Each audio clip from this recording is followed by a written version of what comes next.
할렐루야. 다손이 매일 묵상 요한계시록 바르게 알기 93번째 시간 휴거, 재림, 천년왕국에 대하여 란 제목으로 오늘 묵상 함께 하겠습니다. 본문은 요한계시록 20장 전체인데요. 4절을 읽겠습니다. 또 내가 보좌들을 보니 거기에 앉은 자들이 있어 심판하는 권세를 받았더라. 또 내가 보니 예수를 증언함과 하나님의 말씀 때문에 목배임을 당한 자들의 영혼들과 또 짐승과 그의 우상에게 경배하지 아니하고 그들의 이마와 손에 그의 표를 받지 아니한 자들이 살아서 그리스도와 더불어 천년 동안 왕노릇하니. 아멘. 이제 요한계시록 20장에 들어왔는데요. 오늘 본문은 참 논란이 많고 논쟁이 많은 부분이지만 핵심을 기억하고 묵상하신다면 오히려 명확한 균형을 잡게 될 것입니다. 핵심부터 먼저 말씀드리며 묵상을 차근차근 풀어가며 나누도록 하겠습니다. 20장의 메인 메시지이자 핵심은 최후의 심판이 있다는 것입니다. 영원한 영벌인 지옥, 즉 둘째 사망이 있다는 것입니다. 자, 그런데 그 둘째 사망에 참여하지 않은 사람들이 있습니다. 그들은 이 땅에서 예수를 증언함과 하나님의 말씀 때문에 목배임을 당한 자들의 영혼들과 또 짐승과 그의 우상에게 경배하지 아니한 사람들입니다. 그들은 하늘 보좌에서 영원히 살아서 그리스도와 함께 천년 동안 왕노릇한다는 것입니다. 그리고 주님 다시 오시면 영원히 주님과 함께 영생의 부활로 나오게 된다는 것입니다. 그러므로 재림과 심판은 동시에 일어나는 사건입니다. 휴거도 동시에 일어나는 사건입니다. 따로 천년왕국이 이루어졌다가 주님이 오시거나 주님 오신 후 천년왕국이 이루어지지 않습니다. 이것이 복음서와도 잘 부합됩니다. 이 사실을 명확히 하시고 기억하시면서 핵심을 잡고 오늘 묵상을 나누길 원합니다. 자, 먼저 묻고 싶은 말씀이 있습니다. 우리가 이 땅에 발을 디디고 살다가 주님 다시 오시기 전에 천년이란 또 다른 기간이 존재할 것이라고 믿으십니까? 그렇다면 주님이 오신 후에 천년이 따로 존재하겠습니까? 아니면 오신 후에 존재하겠습니까? 그렇다면 휴거는 언제 일어나겠습니까? 천년왕국이 존재한 후에 일어나겠습니까? 아니면 천년왕국 전에 일어나겠습니까? 여러분은 이 땅에 천년왕국이 존재했으면 좋겠습니까? 아니면 영원한 천국이 천년왕국이 되었으면 좋겠습니까? 이 혼란스러운 질문들이 전부 요한계시록 20장에 연결되어 있습니다. 여기에는 성경 전체를 통해서 계시록 20장을 보지 않고 단지 계시록 20장을 통해서 성경 전체를 보려는 어리석음이 담겨 있습니다. 교회 역사는 단지 계시록 20장 1절에서 3절이라는 단 3구절에 의해서 4분 오열되었습니다. 기막힌 일입니다. 계시록이란 전체 문맥과 성경 전체가 지향하고 있는 메시지를 외면한 채 달랑 3구절로 성경을 재해석하는 기막힌 상황이 있어왔던 것입니다. 그 혼란의 중심에 지상 천년왕국이란 기막힌 이론이 있습니다. 이 천년왕국 이론으로 교회는 완전 진흙탕이 되어 싸웠습니다. 이 역시 기막힌 일입니다. 단 3구절 때문에 교회가 치른 값은 너무 컸습니다. 요한계시록은 지금까지 한때, 두때, 반때, 42달, 1260이라는 다양한 시간 개념을 사용해서 말세를 살아가는 성도들이 어떻게 살아야 할 것인가를 말씀해 왔습니다. 그 가운데 천년이란 개념도 들어있는 것입니다. 특히 천년이란 기간은 성도가 왕노릇하는 기간으로서 긴 시간을 표현하는 1260일과 맥락을 같이 하는 말입니다. 성경 전체를 놓고 보면 이것은 확연해지는 것입니다. 갑자기 어디서 요한계시록 20장만 떼어다 붙인 것이 아니라면 말입니다. 그러므로 우리는 20장을 별개의 사건이 아닌 17장부터 이어지는 적그리스도의 세력 가운데 용에 대한 심판이란 것을 정확하게 인지할 필요가 있습니다. 그리고 같은 기간에 성도들이 왕노릇한다는 사실에 대해서 정확하게 이해할 필요가 있습니다. 그 가운데 세대주의란 이름을 가진 세대주의적 전천년설은 정말 교회 역사에 지울 수 없는 기막힌 진풍경을 양산해 내었습니다. 이들은 휴거와 재림이 별개의 뚜렷이 구분되는 사건이라고 생각합니다. 그들은 교회가 대환란이 시작되기 전에 휴거될 것이라고 믿고 있습니다. 그래서 자꾸 재림 날짜를 계산하는 어리석은 행동을 하게 되는 것입니다. 그 다음 대환란이 끝날 때 7년 뒤 그리스도께서 다시 오실 것이며 이것이 재림이 될 것이라고 믿는 것입니다. 그때 그리스도께서 심판을 행하시고 천년왕국을 세우실 것이라고 믿는 것입니다. 이런 오류는 연속 선상에 있는 하나님 나라를 몇 개의 세대로 나누어서 이해하려는 오류 때문입니다. 이들은 휴거는 어느 때든 일어날 수 있고 참 신자들에게만 영향을 미치는 반면 재림은 온 세상에 영향을 미칠 것이라고 믿습니다. 휴거 때 그리스도께서는 완전히 땅에 내려오지 않으실 것이며 신자들이 공중에서 주님을 만날 것이라고 믿고 있습니다. 주님은 재림 때나 땅에 내려오신다는 것입니다. 휴거는 신자들을 땅에서 옮길 것이고 재림은 땅에서 악인들을 제거함으로 신자들만이 천년왕국에 들어가게 할 것이라고 믿는 것입니다. 그러나 우리는 어떻게 믿습니까? 재림과 휴거가 같은 사건이라고 보는 것입니다. 따라서 천년은 앞에 다른 기간들과 같은 시간을 나타내는 말이라고 보는 것입니다. 문제는 지상의 천년왕국이 이루어진다는 생각 때문에 혼란이 가중됩니다. 4절 말씀을 보시기 바랍니다. 시간축과 공간축이 중요하다고 여러 번 말씀드렸습니다.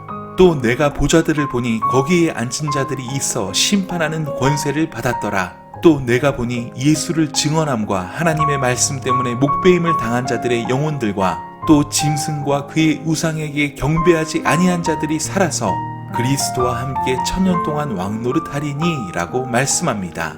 시작이 어디서 되고 있습니까? 보좌에서 시작되었습니다. 그리고 천년 동안 왕노릇하는 사람들이 누구입니까? 먼저 순교한 사람들입니다. 그들이 살아서 왕노릇합니다. 다시 말해 이 이야기는 지상에 이루어지는 천년왕국 이야기가 아니라 먼저 죽임당한 사람들이 하늘 보좌에서 왕노릇한다는 개념입니다. 그 기간이 얼마입니까? 천년입니다. 그러니까 앞서 우리가 살폈던 순교한 영혼들의 이야기와 전혀 다르지 않은 이야기란 말입니다. 그런데 다른 선입견을 가지고 본문을 보게 되니 휴거 따로 재림 따로라는 희한한 생각이 나오고 이것을 합리화하기 위해 세대를 나누는 기막힌 노력을 하게 된 것입니다. 그 외에 그냥 전천년주의자들이 있고 후천년설주의자들이 있습니다. 그러나 이 묵상을 함께하는 우리는 천년과 말세는 같은 기간이라는 생각을 가지십시다. 그것이 성경 전체에 있어서 맞다고 보기 때문입니다. 성경 전체와도 가장 잘 어울리는 것이 천년의 기간을 말세와 동일시하는 것입니다. 한때, 두때, 반때나 1260일, 3년 반을 같은 기간으로 보는 것입니다. 그래서 그 기간이 훈련의 기간이요, 고난의 기간이요, 사단이 왕성하게 활동하는 기간으로 보는 것입니다. 우선 우리는 19장에서 어린 양의 혼인잔치와 백마를 타신 그리스도의 심판이 동시에 일어나는 일로 바르게 이해하는 것이 필요합니다. 어린 양의 혼인잔치는 이 땅에서 순결한 그리스도의 신부로서의 삶을 살았던 하나님의 백성들이 어린 양과 완전한 결합이란 축복된 잔치를 그리고 있습니다. 그러나 다른 쪽에서는 마지막 전쟁에서 그리스도께서 승리하시고 그로 인한 심판의 참상을 말씀하고 있는 것입니다. 계시록 17장에서 20장까지는 음녀 바벨론의 정체와 바다에서 올라온 짐승과 땅에서 올라온 짐승의 몰락을 그리고 있습니다. 20장은 이제 12장 7절에서 12절에 했던 이야기의 연장선상에서 용, 즉 옛 뱀, 마귀 혹은 사단에 대한 최종적 몰락을 말씀하고 있습니다. 12장 9절에서 큰 용이 내어 쫓기니 옛 뱀, 곧 마귀라고도 하고 사단이라고도 하며 온 천하를 꿰는 자라 그가 땅으로 내어 쫓기니 그의 사자들도 그와 함께 내쫓기니라 그럽니다. 그 내쫓긴 용에 대한 기사가 다시 20장에 등장하는 것입니다. 20장은 1절에서 3절까지 용의 결박에 대해서 다루고 4절에서 6절까지는 천년 동안 왕노릇하는 성도들 그리고 그 이야기를 7절에서 10절은 천년이 찰 때 일어날 일들을 그리고 11절에서 15절까지는 최후의 심판에 대해서 말씀하고 있습니다.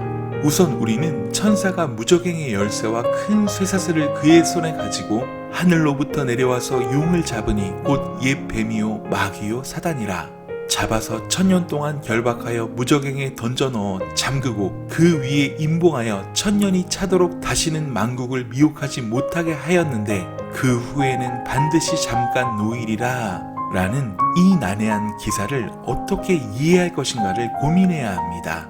이 사건은 계시록 12장 7절에서 12절의 반복이라고 볼 수 있습니다. 다시 말해 옛 뱀, 곧 마귀가 철저하게 패했다는 사실을 묘사한 것이라고 보는 것입니다. 땅으로 내어 쫓겼다는 12장의 기사와 20장에서 하늘로부터 내려와 땅에 있는 용을 잡아서 결박했다고 보는 것은 쉽게 납득하기 어렵습니다. 12장에서 내쫓긴 사단을 20장에서 결박해서 가두었다는 것입니까? 그렇지 않습니다. 12장을 20장은 다르게 표현한 것입니다. 문제는 여기 1000년 동안 결박하여 다시는 만국을 미혹하지 못하게 하였다는 표현입니다. 이 부분을 어떻게 이해할 것인가가 중요합니다. 실제로 예수 그리스도에 의해서 사단은 치명타를 맞았습니다. 그러나 여전히 땅에서 올라온 짐승과 바다에서 올라온 짐승은 왕성하게 활동하고 있습니다. 여기 결박된 것이 용이란 사실을 주목하십시오. 그러니까 예수 그리스도의 십자가로 사단은 결박되었습니다. 그럼에도 여전히 전쟁은 치열하게 일어나고 있는 것입니다. 그렇다면 1000년 동안 결박당했다는 말은 이해가 조금 쉬워집니다.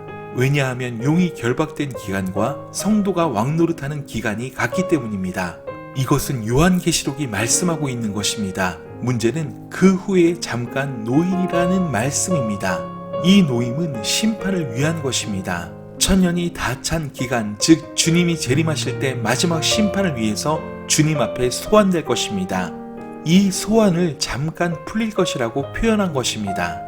정리하면 이렇습니다. 20장의 사단의 결박은 예수 그리스도에 의해서 큰 용, 즉 사단이 패배한 사건을 말씀한다는 것입니다.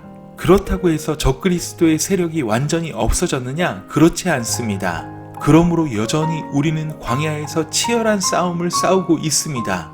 여기 포박된 대상이 용이란 점을 주의해서 보시면 됩니다.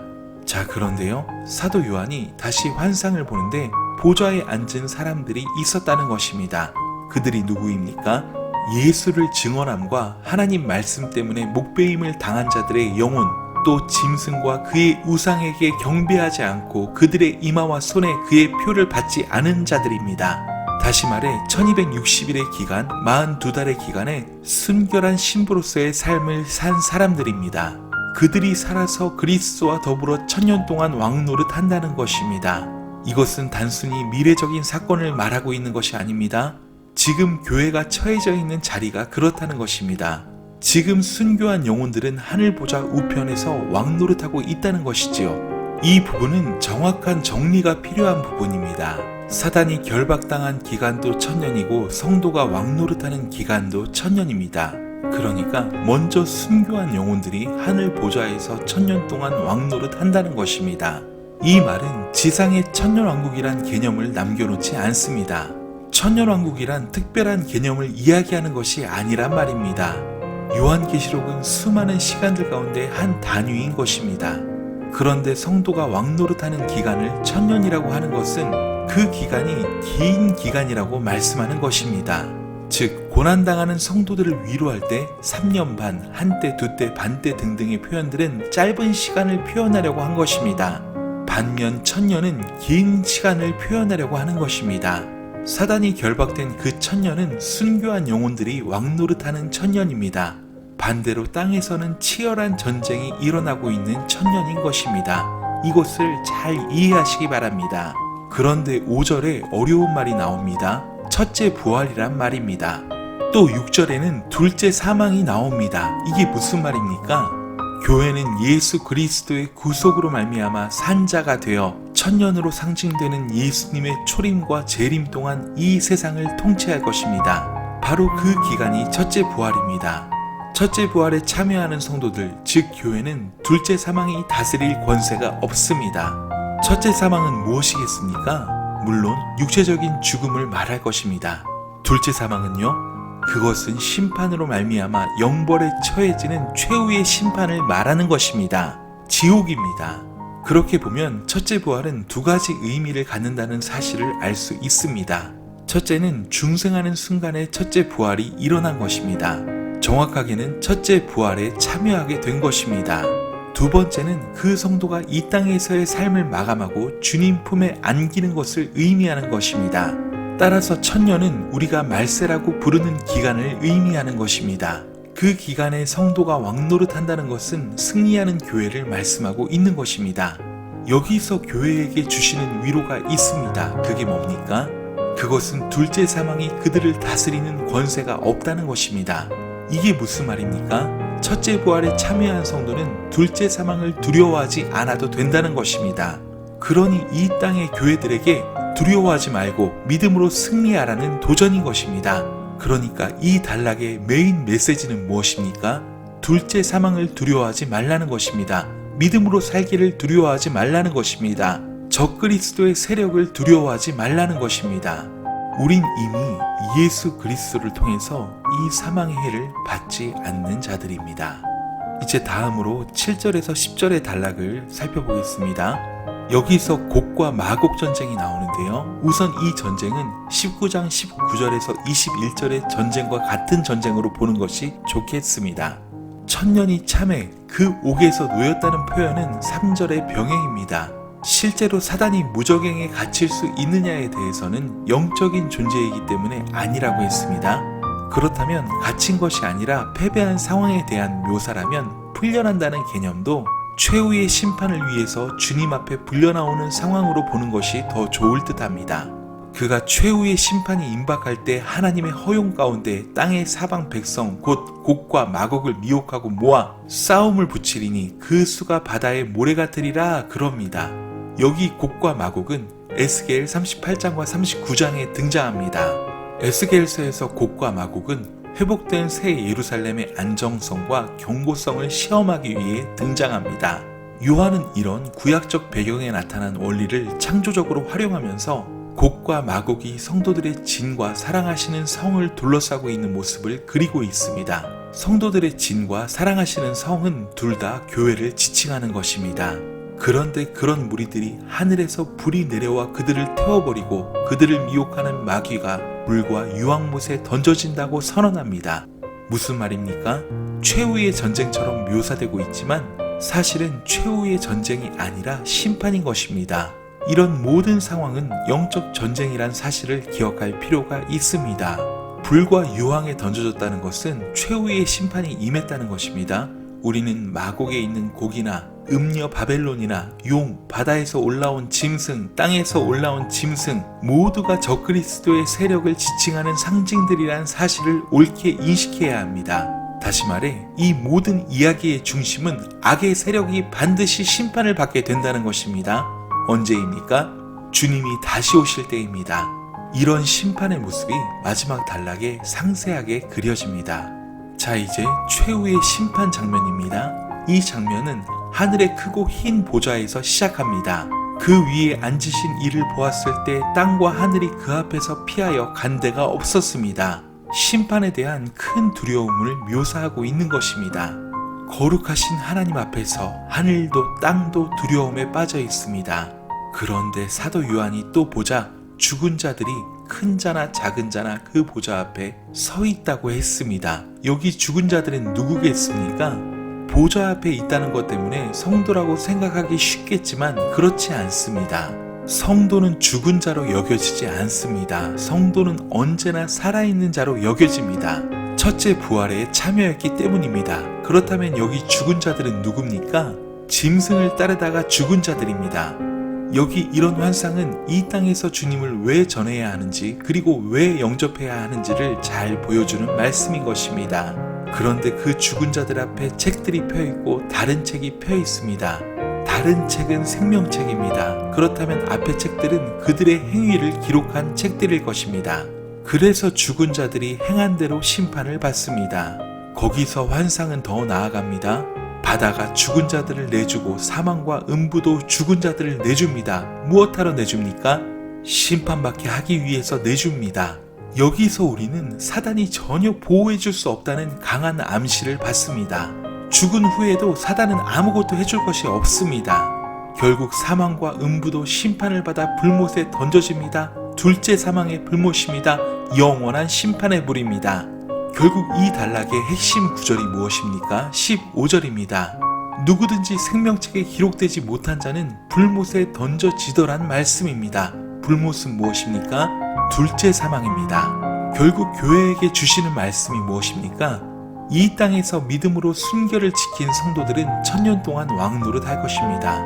그 왕노릇이란 세상에서 군림하고 통치한다는 개념이 아니라 음녀 바벨론의 영향을 받지 않고 오히려 그들을 침노해서 하나님의 나라를 전파하는 제사장 나라, 그 나라의 백성으로 당당하게 산다는 의미가 더 강할 것입니다.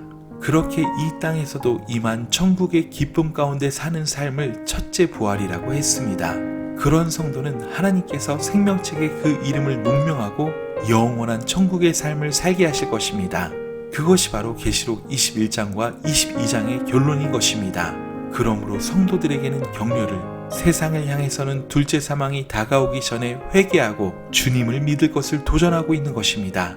그러니 어떻게 살라는 것입니까? 회개의 삶을 살라는 것입니다. 오늘 믿음으로 의를 위해 살라는 것입니다. 십자가의 길을 걷는 삶을 살아야 하는 것입니다. 정리하겠습니다. 오늘 본문인 계시록 20장의 핵심은 최후의 심판이 있다는 사실입니다. 둘째 사망이 있다는 것입니다. 그런데 그 둘째 사망에 참여하지 않은 사람들이 있습니다. 그들은 이 땅에서 예수를 증언함과 하나님의 말씀 때문에 목배임을 당한 자들의 영혼들과 또 짐승과 그의 우상에게 경배하지 아니한 사람들입니다. 그들은 하늘 보좌에서 영원히 살아서 그리스도와 함께 천년 동안 왕노릇합니다. 그리고 주님 다시 오시면 영원히 주님과 함께 영생의 부활로 나오게 됩니다. 그러므로 재림과 심판은 동시에 일어나는 사건입니다. 휴거도 동시에 일어나는 사건입니다. 따로 천년왕국이 이루어졌다가 주님이 오시거나 주님 오신 후 천년왕국이 이루어지지 않습니다.